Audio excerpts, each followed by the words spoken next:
தொடர்ச்சியாக இணைந்திருக்கின்ற உங்கள் அபிமான வணக்கம் நேத்ராவின் முதலாவது கலந்துரையாடல் பகுதியினூடாக எப்பொழுதும் இந்த வாழ்க்கை ஓட்டத்தினூடாக நாங்கள் ஓடிக்கொண்டிருக்கும் பொழுது கொஞ்சம் நின்று நிதானித்து எங்களுடைய மன அமைதியையும் சரி உடல் ஆரோக்கியத்தையும் சரி நாங்கள் பேண வேண்டும் என்று நினைக்கும் பொழுது எங்களுக்கு வருகின்ற மிகச்சிறந்த ஒரு வாய்ப்பாக இந்த யோகாசனம் மூச்சு பயிற்சி போன்றவற்றை குறிப்பிடலாம். ஆனாலும் கூட அதை எப்படி தொடங்க வேண்டும், எந்த நேரத்தில் செய்ய வேண்டும் என்று நிறைய சந்தேகங்கள் நிறைய பேருக்கு இருக்கும்.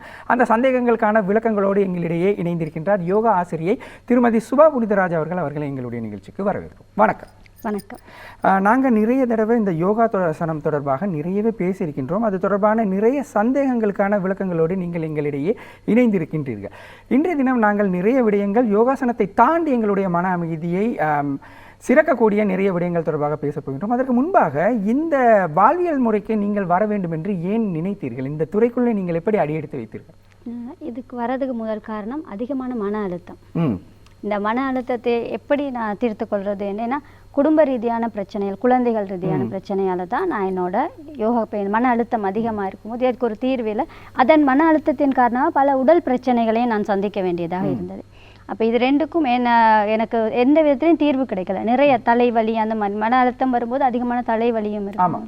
அப்போ இதுகளுக்கான நிறைய நாங்கள் ட்ரீட்மெண்ட் அப்படின்னு மருந்துகள் எடுக்கும்போது எந்த வித மருந்துகளும் எனக்கு ஒத்துழைப்பு கொடுக்கவில்லை. அது நிரந்தர தீர்வாகவும் இருக்கவில்லை. அதன் பிறகுதான் நான் வேற ஏதாவது நமக்கு முயற்சி செய்யலாமா என்று யோசிக்கும் போது தான் இந்த யோகா கலையை பற்றி நான் அறிந்து கொண்டேன். அதன் பின் தான் நான் இந்த யோகா கலைக்குள்ள என்னை ஈடுபடுத்தி கொண்டேன். ஆனால் நான் செய்ய ஆரம்பித்த ஒரு 3 மாதங்களிலே என்னுடைய அனைத்து பிரச்சனைகளும் தீர்வாகிவிட்டது. அதன் பிறகு எனக்கு முழுமையான ஒரு ஆர்வமும் கிடைத்தது. முழுமையாக அதை கற்றுத்தெரிந்து இன்று ஒரு ஆசிரியராகவும் என்னோட பயணத்தை தொடர்ந்து கொண்டேன். உங்களிடம் நிறைய மாணவர்கள் பயின்று வருகின்றார்கள் நேரடியாக வகுப்புகளுக்கு வந்து. ஆனால் எங்களுடைய தொலைக்காட்சி மூலமாக பார்க்கின்ற மக்களுக்கு இன்னும் அதிகமாக அந்த தெளிவான அந்த விளக்கத்தை கொடுப்பதற்காக இந்த துறைக்குள், இந்த யோகாசனம் என்கின்ற ஒரு விடயத்திற்குள் நீங்கள் வருவதற்கு முன்பாக உங்களுடைய மனநிலை, உடல்நிலையும் அதற்கு பின்பாக யோகாசனத்தை முழுமையாக நீங்கள் ஏற்றுக்கொண்டு அதன் நிறைய பயிற்சிகளுக்கு பிறகான ஏற்பட்ட மாற்றங்களை பற்றி குறிப்பிடுங்க. அதற்கு முன்பதாக எந்த விடயங்களையும் என்னால் முழுமையாக செய்ய முடியாமல் இருந்தது. எந்த விடயத்தையும் என்னால், ஏன்னா என்னுடைய உடல்நிலை அந்த அளவுக்கு மோசமாகி கொண்டது. ஏன்னா காரணம் என்னன்னா, என்னுடைய முதல் குழந்தை ஒரு ஸ்பெஷல் சைல்டு, விசேஷ தேவைக்குரிய ஒரு குழந்தையாக பிறந்தது. மிகப்பெரிய மன அழுத்தம் எனக்கு. அப்போ எனக்கு அவரை எப்படி சமாளித்து என்னால் அவரை வளர்க்க முடியும் என்ற இதே தெரியவில்லை என்னாலும். அதன் பிறகு அதன் மூலமாகவே நிறைய மன அழுத்தங்கள், அதன் பின் சமூகம் மூலமாக வந்த நிறைய மனத்தம், இது ரெண்டையும் என்னையால் சமாளித்து கொள்ள முடியாமல் தான் என்னுடைய உடல்நிலையில் நிறைய மாற்றம், நிறைய பிரச்சனைகள். தலைவலி மட்டும் கிடையாது, முழங்கால் வலி, இடுப்பு வலி. ஏன்னா அவர் எப்பொழுதுமே நாங்கள் தூக்கி எடுத்து அப்படித்தான் செய்ய வேண்டியது ஒரு. அப்போ அதனால அந்த பிரச்சனைகளும் நிறைய. அதே நேரத்தில் நிறைய இன்று பெண்கள் யோசிப்பாங்க சிசேரியன், அறுவை சிகிச்சை, இது குழந்தைகள் பிறந்த பின் எங்களால் எதுவுமே செய்ய முடியாது அப்படின்னு ஒரு அதே நிலைமையில தான் நானும் என்னுடைய குழந்தையை பிரசவித்தேன். அப்போ அது ஒரு காரணமாக எல்லோரும் சொன்னாங்க, அது வாழ்வியல் முழுமையாகவே உன்னுடைய இந்த இடுப்பு வலிகள் தொடர்ந்து கொண்டே தான் இருக்கும், இதற்கு ஒரு தீர்வே கிடையாது என்று சொன்னார்கள். அப்போ உண்மைக்குமே நானும் அப்போது அதை தான் நினைத்தேன், இப்படி தான் இருக்கும் போல. என்னால் குனிந்தால் நிமிர முடியாது. என்னோட அந்த அப்போது வயதும் அவ்வளோ பெருசாக இருக்கவில்லை, ஒரு 28 வயதாக இருக்கும் அந்த நேரம். அப்பொழுதே எனக்கு இப்படி ஒரு பிரச்சனைகள் இருக்கும்போது இனி எத்தனையோ காலங்கள் இந்த குழந்தையை நான் பார்த்து கொண்டே என்னுடைய வாழ்க்கை பயணத்தை தொடரும் போது முடியாதுன்றது எனக்கு நன்றாக தெரிந்து எத்தனை வித மருத்துவங்களும் சரிவரவில்லை என்னிடம். அதன் பிறகு தான் நான் என்னுடைய 2வது குழந்தை, அதன் பிறகு எனக்கு 2வது குழந்தை ஒருத்தருக்கு.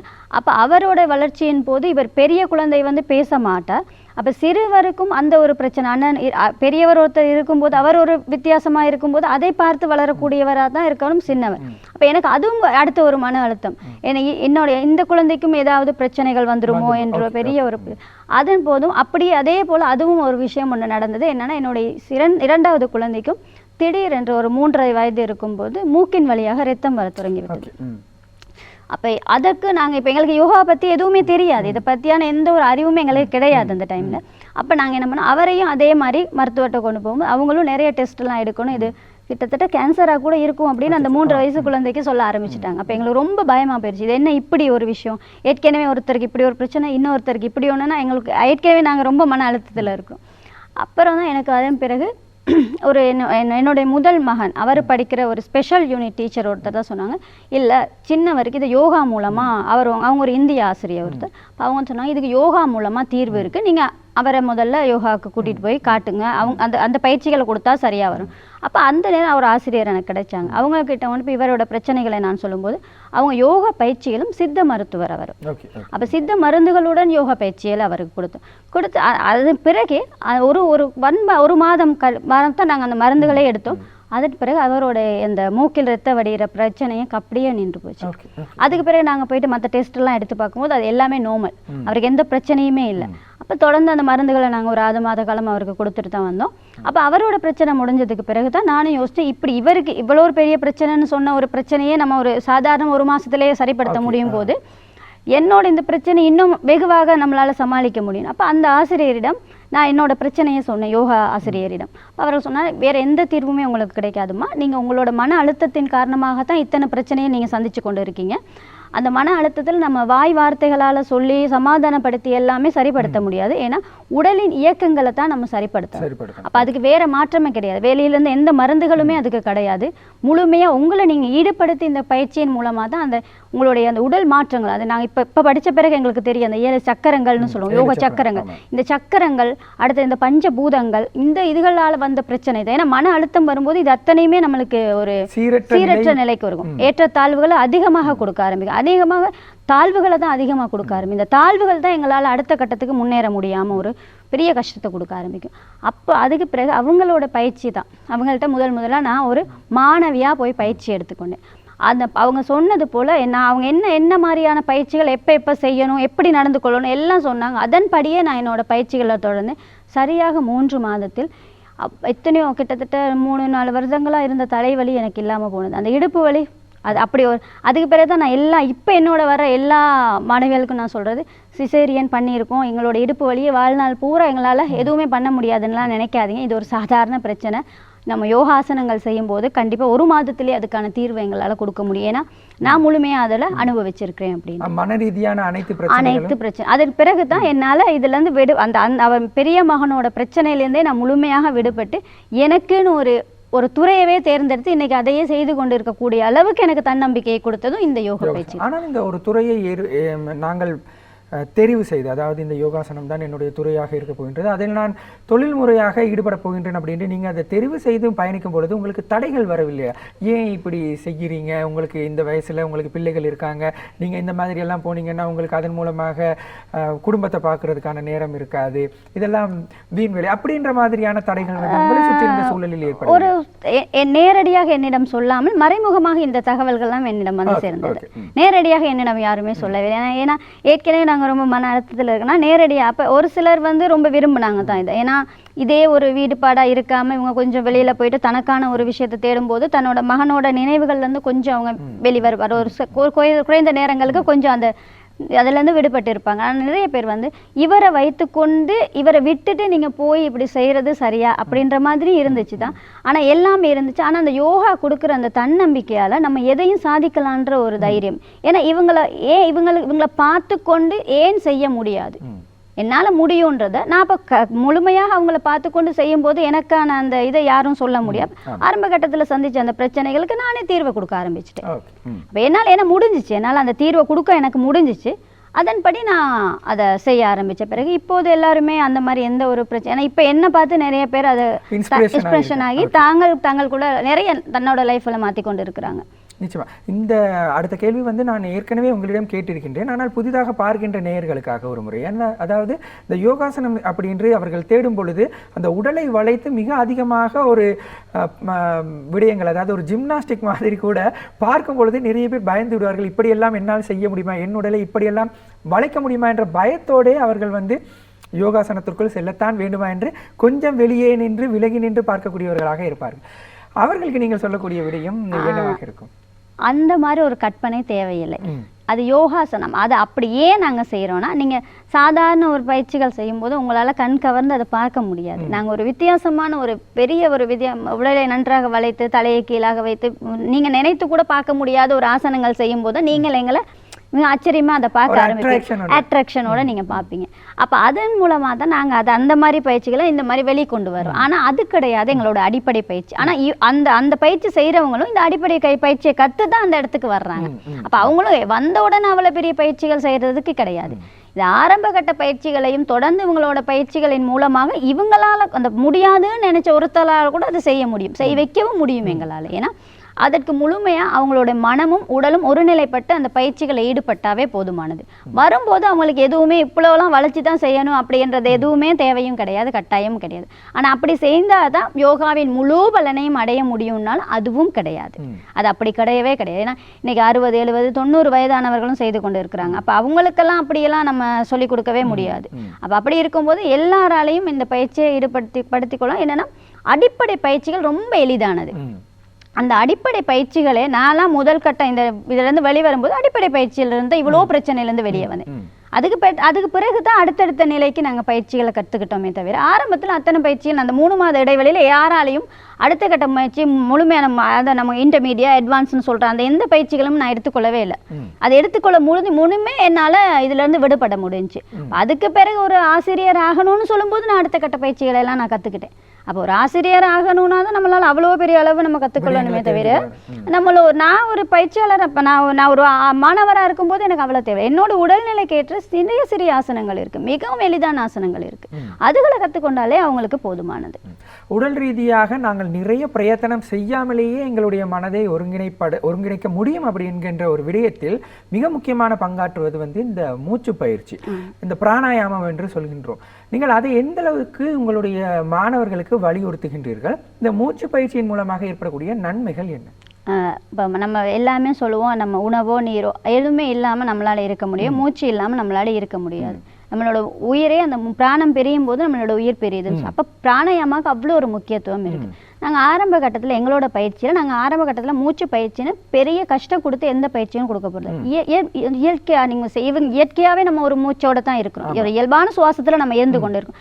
அந்த சுவாசத்தை கொஞ்சம் அதிகப்படுத்துகிற மாதிரியும் கொஞ்சம் நின்று நிதானித்து கொடுக்குற மாதிரி தான் ஆரம்ப பயிற்சிகள் இருக்கும். அதுக்கு பிறகு முக்கியமாக நம்ம பிராணாயாம பயிற்சிகள் தான் அதிகமாகவே சொல்லிக் கொடுக்க ஆரம்பிப்போம். ஏன்னா அதுதான் ரொம்ப ஈஸியாக, இன்னும் நமக்கு ரொம்ப நிறைய நல்ல அதிகமான பயன் தரக்கூடியதும் அந்த பிராணாயாமா தான். அப்போ அதில் நாடி சுத்தி பிராணாயாம பயிற்சிகளை நம்ம அதிகமாகவே எல்லாருக்கும் சொல்லிக் கொடுப்போம். இப்போ இந்த நாடி சுத்தி பிராணாயாம செய்வதும் இலகுவானது ஒன்று தான். அப்போ அதுக்கு முதல் கட்ட சில பயிற்சிகள் இருக்கு, நம்ம மூச்சுகள் பயிற்சிகள். அதை சிறிய பயிற்சிகளை செய்து முடித்த உடனே இந்த நாடி சுத்தி பிராணாயாம பயிற்சிகளை நம்ம சொல்லிக் கொடுப்போம். இயல்பாக எங்களுடைய மூச்சை நாங்கள் மிகச்சரியாக அந்த மூச்சு பயிற்சியின் மூலம் செய்வதன் மூலம் உடலில் ஏற்படக்கூடிய மாற்றங்களாக நோய் எதிர்ப்பு சக்தி, ஆரோக்கியம், ஆயுள் நீடிப்பு. ஏன்னா மூச்சின் மூலமா தான் ஆயுளை நீடிக்க முடியும். அப்ப இந்த 3 பயிற்சிகள், இந்த 3மே அடிப்படையான 3 விடயங்களும் கிடைக்கும். அதை தாண்டியும் மன அமைதி கிடைக்கும். உடல் எடையை குறைக்க கூட நமக்கு நாடி சுத்தி பிராணாயாமா வழிவகுக்குது. இந்த பிராணாயாமத்தின் மூலமாக உடல் எடையை கூட குறைக்க முடியும். ஏன்னா இந்த பிராணாயாம பயிற்சிகளும் நம்ம சொல்லுகிற இந்த சக்கரங்களின் அடிப்படையில தான். இப்போ 7 சக்கரங்கள் அதனோட அடிப்படையில் தான் இந்த பிராணாயாமம். இதில் நிறைய பிராணாயாம பயிற்சிகள் இருக்கு, 1 2 கிடையாது, நிறைய இருக்குது. அப்போ நம்ம எல்லாத்தையும் கற்றுக் கொடுக்கோமா, சில விஷயத்தில் சில நுணுக்கங்கள் எல்லாம் இருக்கு, சில நேரங்களில் செய்யக்கூடாததும் இருக்கு. இப்போ நாடி சுத்தி பிராணாயாமா பொறுத்தவரையில் அது எல்லாராலையும் எப்பயும் செய்யக்கூடிய ஒரு பயிற்சி. அடுத்தடுத்த நிறைய பயிற்சிகள் இருக்குது பிராணாயாம பயிற்சிகள். அதெல்லாம் நம்ம அப்படி வெளிப்படையாக சொல்லிக் கொடுக்க முடியாது. யாருக்கு எந்த நேரத்தில் எப்படி செய்யணும், எந்தெந்த தருணத்தில் யார் செய்யணும், இப்படி எல்லாம் அதுலேயும் நமக்கு யோகாசனங்கள் மாதிரியே தான் நிறைய விஷயங்கள் இருக்கு. ஆனால் மூச்சை கட்டுப்படுத்தி நம்ம விடும்போது நம்மளோட ஆயுள் தான் முழுமையாக அதிகரிக்கும். அடுத்தது பிராணசக்தி அதிகமாக உடல்ல இருக்கும்போது நோய் எதிர்ப்பு சக்தி அதிகமாக இருக்கும். ஏன்னா இந்த மாதிரியான பிரச்சனைகள் தான் இப்போ அதிகமாக நிறைய பேருக்கு நாங்கள் பார்க்கக்கூடியதாக இருக்கின்றது. சுவாச பிரச்சனையும் சரி, அந்த மன அழுத்தங்களும் சரி, உடல் ரீதியான சின்ன சின்ன பிரச்சனைகளுக்கும் கூட நீங்கள் நிறைய விடயங்களை குறிப்பிட்டு கொண்டு வருகின்றீர்கள். அதில் மிக முக்கியமான ஒரு விடயத்தை நாங்கள் இப்பொழுது பேசலாம் என்று நினைக்கின்றேன். என்னவென்றால் இந்த யோகாசனம், அதனூடாக ஒரு தியானம், அதனூடாக ஒரு மூச்சு பயிற்சி, அப்படி என்று நாங்கள் வரும் பொழுது நம்மில் இலங்கையில் நிறைய பேருக்கு தெரியாத ஒரு விடயமாக கூட நாங்கள், ஏன்னா நான் நிறைய இடங்களில் பார்த்ததில்லை, இலங்கையில் இந்த விரல்களின் மூலமாக முத்திரைகள் இடுவதன் மூலமாக எங்களுடைய உடலில் இருக்கின்ற பல பிரச்சனைகளை நாங்கள் குணப்படுத்தலாம் அப்படி என்பது தொடர்பாக கேள்விப்பட்டிருக்கின்றேன். அது எந்த வகையில் சாத்தியமாக இருக்கின்றது? நிறைய அது உண்மையான ஒரு விடயம் தான். நீங்கள் கேள்விப்பட்ட விடயம் உண்மையானது. ஏன்னா இந்த 5 விரல்கள் கொண்டுமே நம்ம மாய சக்திகள் மாதிரி நிறைய விடயங்கள் எங்களோட உடல் ரீதியான நோய்களாக இருக்கலாம், மன ரீதியான பிரச்சனைகளாக இருக்கும், எல்லாத்தையும் சரிப்படுத்தக்கூடியது இந்த 5 விரல்களும். ஏன்னா நம்ம சொல்லுவோம் அண்டத்தில் உள்ளது தான் பிண்டம்னு. அண்டத்தில் என்ன இருக்குது அப்படின்னு சொன்னால் பஞ்சபூதங்கள். அதே தான் நம்மளோட உடல்லையும் இருக்கு பஞ்சபூதம். இந்த பஞ்சபூதங்களோட ஏற்றத்தாழ்வும் நம்மளோட நோய்க்கு மூல காரணம். இந்த பஞ்சபூதங்களோட ஏற்றத்தாழ்வு நம்மளுடைய சக்கரங்களையும் பாதிக்கும். அப்ப ஏற்கனவே நம்ம யோகா மூலமா அந்த சக்கரங்களோட பாதிப்பை பத்தி சொல்லுவோம். அதோட ஏற்றத்தாழ்வு தான் நம்மளுக்கு நோயை உருவாக்கும். அது வர்றதுக்கான காரணம் நம்மளோட பஞ்சபூதங்களின் ஏற்றத்தாழ்வு. அப்ப அந்த பஞ்சபூதங்களின் நம்ம உடல்ல பஞ்சபூதங்களின் ஏற்றத்தாழ்வை நம்ம சமநிலைப்படுத்தக்கூடியதான் இந்த முத்திரைகள். இந்த சக்கரங்களோடையும் பஞ்சபூதங்களோடையும் இணைந்து இருக்குது நம்மளுடைய விரல்கள். இப்ப இந்த ஆகாயம், நீர், நெருப்பு, பூமி, காற்று போன்ற பஞ்சபூதங்கள் எங்களுடைய உடலிலும் இருக்கின்றது அப்படின்னு. ஏன்னா ஆப்போசிட் சைட்ல இருக்கும். அங்க எது அதிகமா இருக்குதோ அது இங்கே குறைவா இருக்கும். அப்ப ஆகாயம் அண்டத்துல குறைவா இருக்கும், பிண்டத்துல நம்மளோட உடல்ல குறைவா இருக்கும். அங்க வெளியே அது அதிகமா இருக்கும். அப்போ நம்மளோட உடல் கூடுதலாம இந்த மண் தன்மை, மண் அதிகமானது. ஆனா இயற்கை நம்மளோட அண்டத்துல மண் தன்மை குறைவு. அப்ப இந்த ஆப்போசிட் சைட்ல தான் நம்மளோட உடல்லையும் அந்த தன்மைகள் மாறி இருக்கும். ஆனா இந்த உடல்ல எது சமநிலை. அப்ப அதிகமா மண் இருக்கிறது காரணம் நாங்க நிறைய உணவுகள் எடுத்துக்கொள்றோம். அதை ஜீரணிக்கணும். அப்ப அதுதான் மண் தத்துவத்தோட அற்பு. அப்ப நம்ம மண்ணுக்குள்ள நம்ம என்ன விஷயங்களை போட்டாலும் அது மக்க வைக்கிறது போலதான் இந்த உடலும் எது கொடுத்தாலும் மக்க வைக்கிற போல அந்த தன்னோட சமீபடுத்தி முயற்சி கொள்ளணும். இது முடியாத தத்துவத்தின் பொழுது நிறைய விஷயங்கள் இது வெளியிட ஆரம்பிக்கும். அப்ப மண் தத்துவம் குறையும் போதே ஒரு நிதானமே இருக்காது, அவங்களுக்கு ஒரு திடம் இருக்காது. மண் ஒரு திடமானது. இப்ப நிறைய பேர்கிட்ட பாத்தீங்கன்னா மன திடமே இல்லை. ஏன்னா மண் தத்துவம் அவங்க உடல்ல குறைஞ்சிருக்குன்னு அதை வச்சே நாங்க எங்களால சொல்ல முடியும். ஏன்னா மண்ணோட தன்மை அப்படியே நம்மளோட உடம்புல இருக்கணும். அப்ப திடமானவங்களா இருக்கும் போது மண் தன்மை அவங்களுக்கு அதிகமா இருக்கு. திடமற்றவங்களை தான் நம்ம இன்னைக்கு நிறைய சந்திக்கிறோம். எந்த ஒரு விஷயத்துலயா இருந்தாலும் அவசரப்பட்டு முடிவுகள் எடுக்கிறாங்க. ஒரு முடிவில் நிதானமா தன்னை கொண்டு போக மாட்டேங்கிற. அப்ப என்னன்னா முழுமையாவே நமக்கு அந்த மண் தத்துவம் பாதிக்கப்பட்டு தான் இருக்கு. அப்ப இது எல்லாத்தையுமே இதை சமப்படுத்தினா தான் இவங்களோட அந்த நிலைமையவே நம்ம மாற்ற முடியும். ஒருத்தருக்கு இருக்கிற அந்த தன்மையை நம்மளால மாற்ற முடியும். இந்த மன விடயங்கள் என்பதை தாண்டி உடல் ரீதியாக இன்றைய காலத்தில் நாங்கள் நிறைய இன்னல்களில் சிக்கல்களில் இருக்கின்ற. உதாரணத்திற்கு தலைவலி என்பது யாரை கேட்டாலும் எனக்கு தலைவலி இருக்கின்றது, அப்படியே ஒரு கயிறை எடுத்து தலையை இறுக்கி கட்டலாமா அப்படின்ற மாதிரி எனக்கு தோன்றுகின்றது. வயிறு வலி இருக்கின்றது, முதுகு வலி இருக்கின்றது, முழங்கால் வலி இருக்கின்றது, இதய வலி இருக்கின்றது. இந்த மாதிரியாக நிறைய வலிகளோட நாங்கள் கடந்து கொண்டு இருக்கின்றோம் எங்களுடைய வாழ்க்கையை என்று சொல்ல வேண்டும். இந்த முத்திரைகள் மூலமாக இந்த வலிகளை குறைக்க முடியுமா அல்லது நாங்கள் குணப்படுத்த முடியும்னா சமப்படுத்திட்டா குணப்படுத்தினது தான் அர்த்தம். ஏன்னா இதனோட அதிகப்படுத்தி வலிகள் வர்றது காரணம் வாயுவோட தன்மை உடல்ல அதிகமாயிருக்கு. இப்ப தலைவலிக்கா இருந்தாலும் வாய்வு தான், இதே வலிவா இருந்தாலும் வாய்வு தான். அப்ப இந்த வாயுவோட தன்மைகள் வேற, அது நம்மளோட தச வாயுக்கள் இருக்கிறாங்க, இவங்களோட ஏற்றத்தாழ்வுகள் அங்க ஆரம்பிக்கும். அப்ப முழுமையா அதை நாங்க அப்படியே ஒப்படைக்கிறது வாயுவோட தான், அது காற்றோட தான் நம்ம ஒப்படைக்கிறோம். அப்ப அந்த காற்றை நம்ம உடல்ல இருக்கிற காற்றோட தன்மையை நம்ம அதை சமப்படுத்திட்டோம்னா இந்த வலிகள் நம்மளை விட்டு அகற்றிடும். அப்ப இது தொடர்ச்சியான பயிற்சி தான். இப்ப நீங்க 2 நாள் செய்யறீங்க, அப்புறம் விடுறீங்க, அப்புறம் வரும்னா வரத்தான் செய்யும். அப்ப இந்த பயிற்சிகளை நீங்க தொடர்ந்து தான் செஞ்சு கொண்டு வரணும். ஆனா உண்மைக்குமே அந்த வாய்வு தன்மை, ஏன் வாய்வு தன்மை நம்ம உடல்ல அதிகமா இருக்கு, நம்ம உணவுகள் எல்லாமே நம்ம சமைத்த உணவுகளை தான் சாப்பிட, சமைக்காத உணவுகளை நம்ம எடுத்துக்கொள்றதே கிடையாது. ஆனா சமைத்த உணவு உடனே சமைக்கப்பட்ட உடனே அது வாய்வு தன்மையை உருவாக்குதுன்னு சொல்றாங்க. அப்ப எங்களோட எல்லாத்தோட உடல் அதான் இந்த வலிகள் நம்மளோட உடல்ல. ஏன்னா இந்த தச வாய்க்கள் பிரச்சனை உருவாகுது. ஏன்னா நம்மளோட சமையல்ல வாய்க்களால அதுல கூடுதலா அந்த அபான வாய்கள் தான் அதிகமாவே நம்மள அபான வாய் தான் இதயத்தையே பிரச்சனை உருவாக்குறது. அப்ப இந்த அதுகளுக்கு தனிப்பட்ட முத்திரைகள், வாயு முத்திரை மட்டும் இல்லாம இப்ப அது அபான வாயுவோட பிரச்சனை தான் உங்களுக்கு அதிகமா இருக்குன்னு நமக்கு தெரிஞ்சுக்கணும். அது அபான தனியான முத்திரையை நம்ம கொடுக்க போறோம். இந்த விரல்களின் ஊடாக நாங்கள் முத்திரைகள் செய்வது, அதன் மூலமாக எங்களுடைய உடலில் இருக்கின்ற மனதில் இருக்கின்ற பிரச்சனைகளை நீக்குவது தொடர்பாக பேசிக் கொண்டிருக்கின்றோம். ஆனால் இந்த முத்திரையை செய்வதற்கான ஒரு இடம், நேரம், காலம், ஒரு முறை, எந்த முறையில் அமர்ந்து கொண்டு நாங்கள் செய்ய வேண்டும், எந்த நேரத்தில் செய்ய வேண்டும், எந்த இடத்தில் செய்ய வேண்டும், அப்படி என்கின்ற ஏதாவது நிறைய இருக்கு. அதுக்கும் இந்த யோக பயிற்சிகள் போலதான் முத்திரைகளுக்கும் அந்த விதிகளை நம்ம கடைபிடிக்க வேண்டும். முத்திரைகளுக்குமே உணவு உண்ட உடனே முத்திரைகள் பயிற்சிகள் ஈடுபடவே முடியாது. கட்டாயம் உங்களுடைய உணவு ஜீரணமாகி இருக்கணும், அதன் பிறகுதான் நீங்க முத்திரை பயிற்சிகள் ஈடுபட வேணும். அதே நேரம் ஒவ்வொரு முத்திரைகள் அமர்ந்த நிலையில், கட்டாயமா அமர்ந்த நிலையில தான் செய்யணும். இப்போ ஆகாய முத்திரைகள்லாம் நடந்து கொண்டு செய்யவே கூடாது. அமர்ந்த நிலை, படுத்த நிலை, அந்த மாதிரி தான் ஆகாய முத்திரையெல்லாம் செய்யணும். மற்றபடி நம்ம நடந்துக்கிட்டெல்லாம் அதெல்லாம் செய்யக்கூடாது. அப்போ ஒவ்வொரு முதிரை அமர்ந்த நிலையில முதிரைகள் செய்யலாம், படுத்த நிலையிலேயும் முதிரை, சில முதிரைகள் படுத்த நிலையில செய்யலாம். அப்போ அதுக்கும் தன்மைகள் இருக்குது. ஆனால் இந்த படுத்த முறையில் தான் எல்லா முதிரை கட்டாயமாக செய்வோம்னா அப்படி இல்லை. அமர்ந்த நிலை தான் மிகவுமே அதிகமான முத்திரைகள் செய்யலாம். சில முத்திரைகள் படுத்துக்கிட்டு நடந்து கொண்டு செய்யறது பாதிப்பு இருக்கும். ஏன்னா நம்ம வந்து இப்போ சமப்படுத்துறோம் நம்மளோட இது. அப்போ நம்ம முதல்ல அமைதியாக இருக்கணும், ஒரு இடத்துல அமைதியாக இருக்கணும். மனம் அமைதியாக இருக்கோ இல்லையோ அது பிரச்சனை கிடையாது. நாங்கள் ஒரு இடத்துல எங்களோட உடல் அமைதியாக இருக்கணும். அதுக்கு மனதை பற்றி பேச தேவையில்லை, உடல்.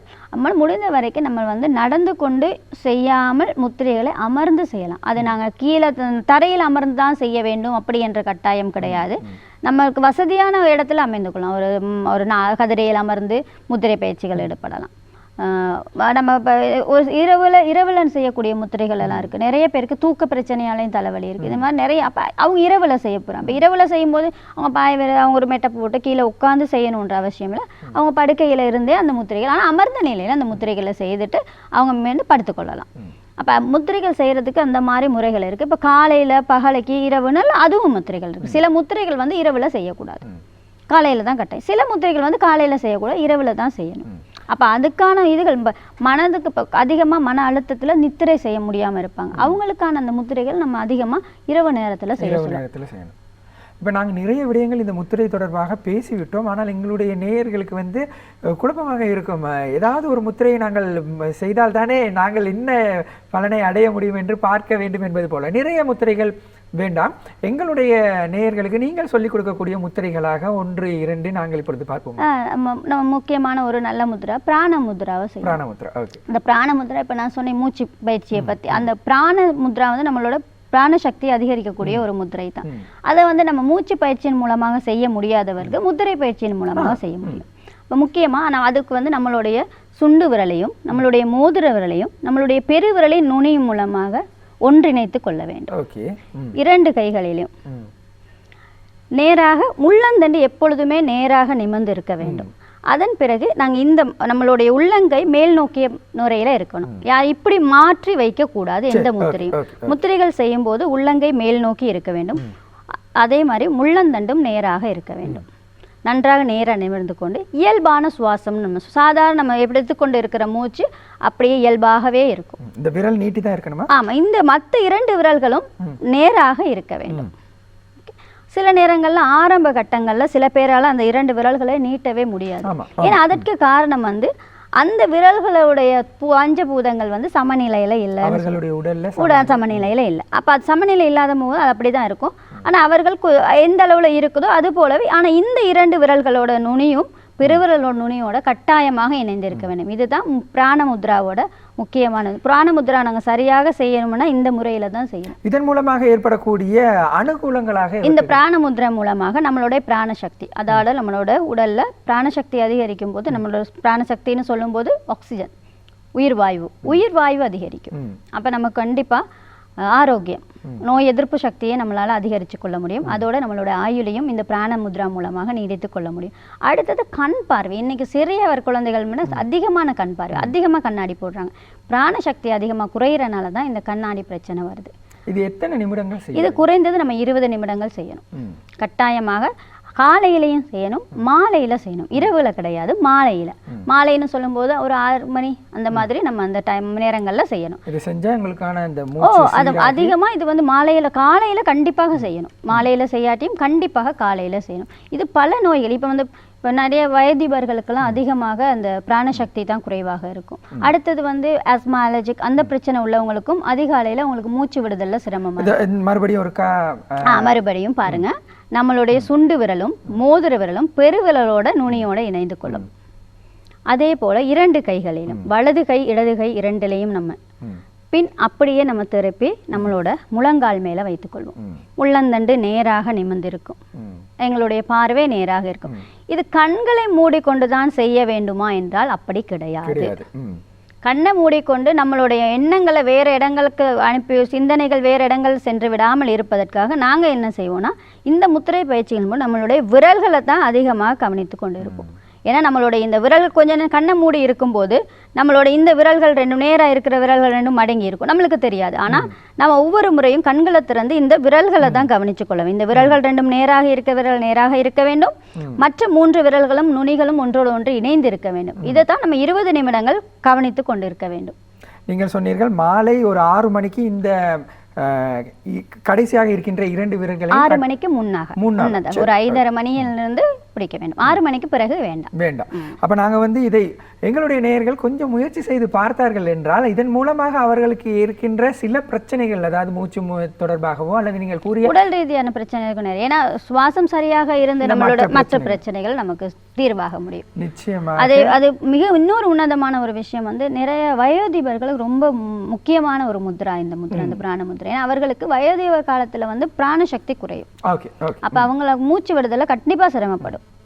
அப்ப அவங்களுக்கு அதே மாதிரி சின்ன சின்ன தலை சுத்துகள் இருக்கும் அவங்களுக்கு, அதுகளை கூட இதால சரிப்படுத்த முடியுது. அதிகமா சிறுவர்களுக்கும் சரி வயோதிபர் முக்கியமான ஒரு முத்ரா இது. இந்த முதிரைக்கு நாங்க வந்து படுக்கையில இருக்கிற நோயாளியை கூட எழுப்பி உட்கார வைக்க முடியும், அந்த அளவு முக்கியமான ஒரு பெரிய முத்ராவுன்னு தான் இது. இது சமீப காலமாக இருந்த நம்மளுடைய இந்த கொரோனா காலங்கள்ல கூட சித்த வைத்தியர்கள் நிறைய இந்த முத்திரைகளை பயன்படுத்தி நிறைய பேர்களுக்கு அந்த அவங்களோட நுரையீரலை நல்ல எதிர்ப்பு சக்தியை அதிகரித்து விட்டாங்க. நிச்சயமாக. இப்ப இந்த முத்திரையை நாங்க நம்முடைய நேயர்கள் முயற்சி செய்து பார்த்து அதன் மூலமாக ஏதாவது ஒரு மாற்றம் அவர்களுடைய உடலில் நல்ல முறையான மாற்றங்கள் வரும்பொழுது நிச்சயமாக இன்னும் நிறைய முத்திரைகளை அவர்கள் தேடி படிப்பார்கள் என்பதில் எந்த ஒரு சந்தேகமும் கிடையாது. இவ்வளவு நேரமும் திருமதி சுபா புனிதராஜ் அவர்கள் முத்திரைகள் தொடர்பாகவும் பிராணாயாமம் தொடர்பாக நிறைய விளக்கங்களோடு இடையே இணைந்திருந்தார். அவர்களுக்கு எங்களுடைய நன்றிகளை நாங்கள் தெரிவித்துக் கொள்கின்றோம். நன்றி.